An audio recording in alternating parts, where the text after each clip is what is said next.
And welcome to Profiles in Leadership as we talk to business leaders right across the continent, like Tim Beach, our friend from Charlesglen Toyota out in Calgary. And what inspired this, Tim, as you know, and we were talking about, is what do people do? What do business leaders do in these unprecedented times?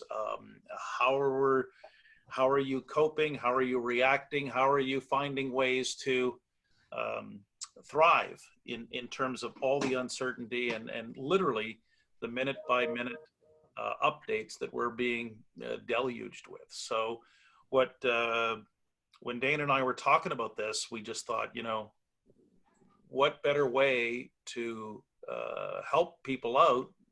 Let's talk to actual business leaders like yourself who, and as I understand it, Tim, is it 115 employees you're responsible for?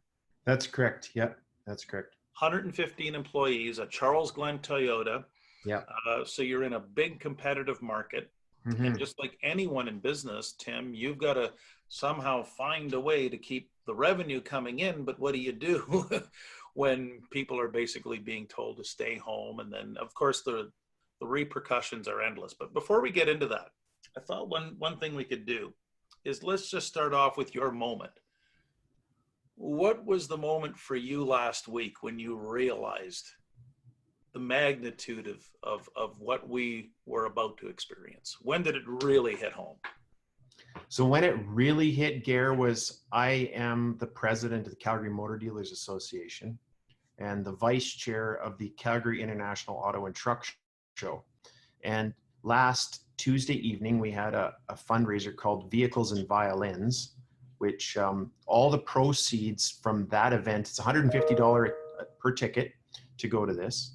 And it's, there's, the Calgary Philharmonic Orchestra is in there playing music along with people like drinks, hors d'oeuvres, a wonderful meal inside. And it's quite a nice small crowd to actually get and witness the car show. So that happened on Tuesday night and our attendance was down slightly, but still quite impressive considering everything that's going on. Sorry, that's my computer that keeps, and I don't know how to shut it off right now, so bear with me on that.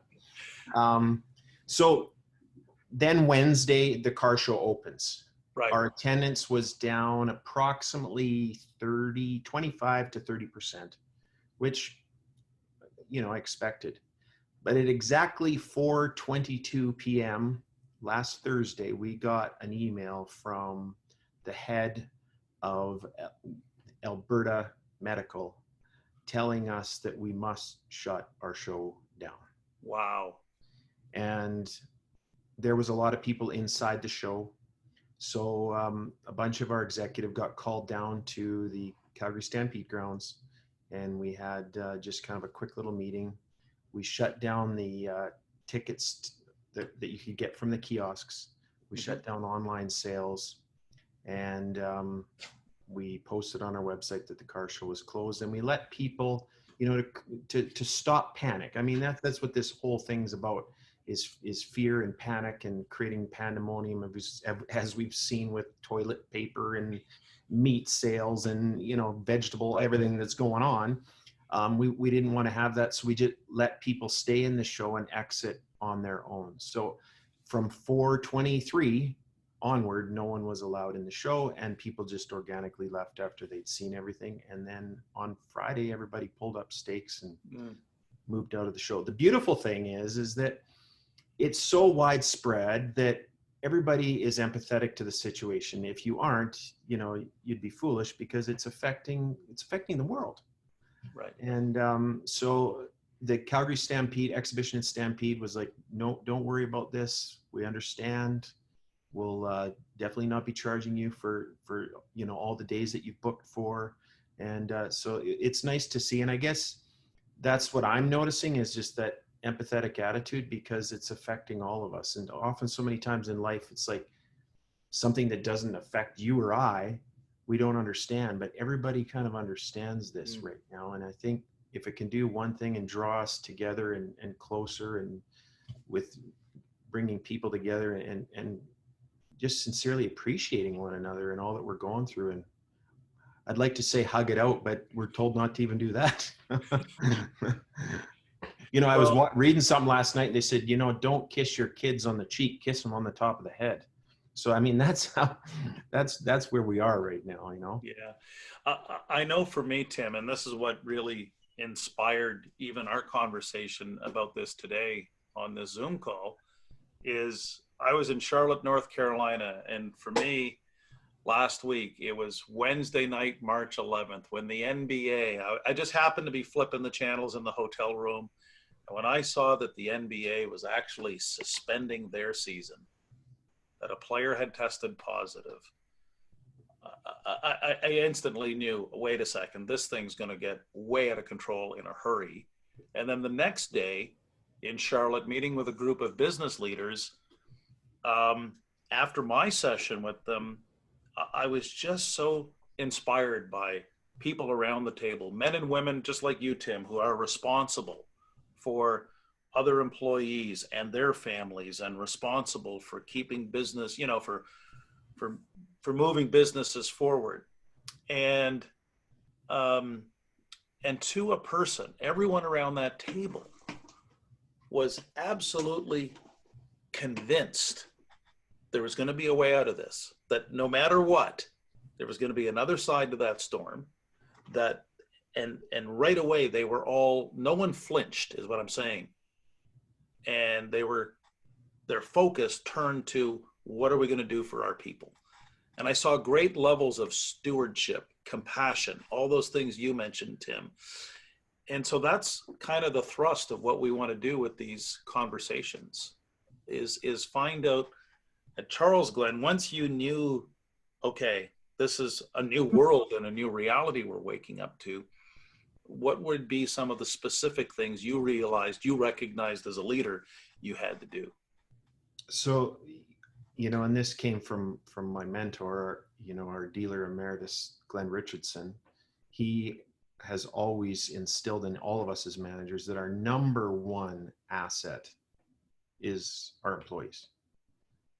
Without good employees, you can have the greatest product and the greatest building and the greatest this and that and all the greatest and latest features. But if you have people that you don't respect or don't care for, sincerely care for, they realize it and they just move on, or they're just here to do a job and leave, you know?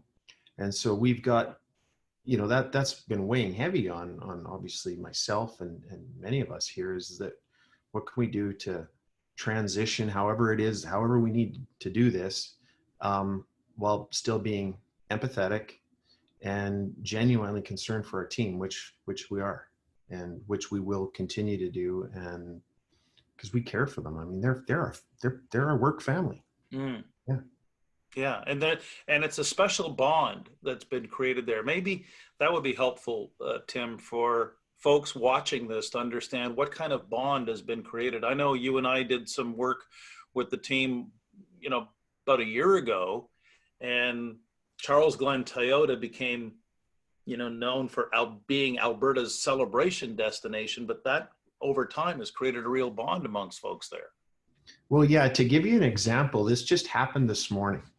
Okay. So I hadn't even left for work, and we use Slack. You familiar with that? Mm-hmm. Mm-hmm. Yeah, we use Slack as a tool because those that maybe don't have a work email, at least they can be included in our communication. So one of our product advisors, Mitch, he sent out a Slack, and he said, I had to go to 5 radio stations this morning to find one that was playing music. And he said, it's just so, you're bombarded with this doom and gloom situation. And he said, so I challenge everyone in our dealership to post on Slack under fun stuff, which is a celebratory thing that we do here at the store. What's your favorite song? Okay. And so I got Tupac, I've got the Pistols, I've got Bobby Farrell, that, you know, is that his name? Don't Bobby worry. McFerrin. You're probably, yeah, Don't Worry, Be Happy. That was Right. mine. I say I can't even remember his name, but I remember that song. Right? Don't worry, be happy now. Yeah. And it's maybe a little difficult to do that, but we can't control it. And that's the thing that I'm trying to to talk to a lot of people about is that, you know what, we can control our attitude. We can control how we react and respond to this. What we can't control is so many things out there in the news. So just be positive as you can. A good friend of mine at Lethbridge Toyota, Okay. he posted on his Facebook, I challenge you all to compliment 3 people a day with something. So I've encouraged our staff to do that as well. Like, look around you. There's a reason to celebrate even when it seems like there isn't. So we try to be upbeat while still respecting this, you know, the seriousness of what's going on. Right. So I think, and that's to your point, I think that's one of the things I really admired about the post that I saw yesterday. Yesterday had to be the strangest St. Patrick's Day in certainly in the world that we know. Right. Exactly. But I saw that Charlesglen Toyota had this spirit, Tim, of, hey, even though things are serious, I know Ryan and Ty went out and still celebrated St. Patrick's Day on Facebook. Tell us about that and the thinking behind that. Well, I mean, it's easy for them to do the St. Patrick's Day because they're both Irish, and they wanted to, and they, I mean, even dressed for it. Tyler had his hat on and his green golf shirt on and stuff. And we don't want to stop.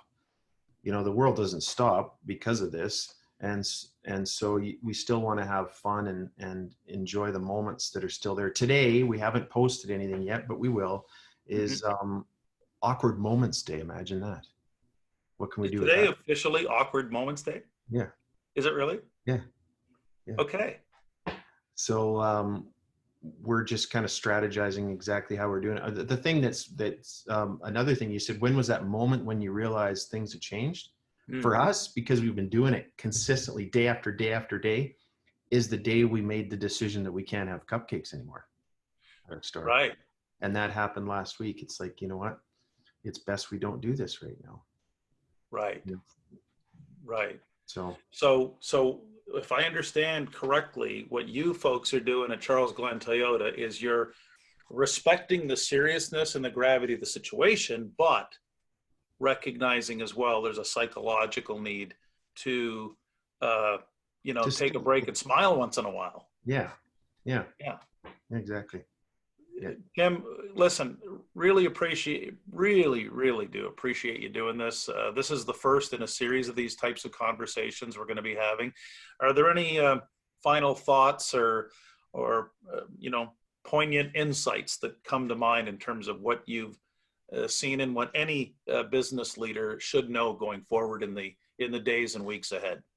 2 things that strike home for me. And the first one is that when this market comes back, I predict it's going to come back with an absolute vengeance. And what I mean by that is that people are going to be like, you know, I can come out of the house, I have freedom again, I can go and I want to buy a few things, I'm back to work. So I really predict that people are going to come out in a big way and support. I really hope they support local businesses, because that's what needs to occur right now is the local, you know, keeping it local in your community, supporting the people that are around you, those sorts of things. And the other thing I think it's going to do, and it's already done for me, and I'm sure it's done it for a lot of others, is that you appreciate all the freedom that we have in this country. I mean, the fact that you can just go to any restaurant whenever you want, eat a meal. I mean, some of those things are gone. Our beloved Flames, which you happen to have in the corner of your picture here. I mean, the ability to go to a game and watch it, whether it be on television or watch it live. Those sorts of things, like they're gone. The ski hills are closed. I mean, the working out in a public gym. I mean, there's just so many things that I think people are going to go, wow, I really, really enjoy this. And I want to do whatever I can to not lose it again. And so what can we do as a country to be stronger together? And that's really where my head's at anyway. And I hope a lot of others see it that way too.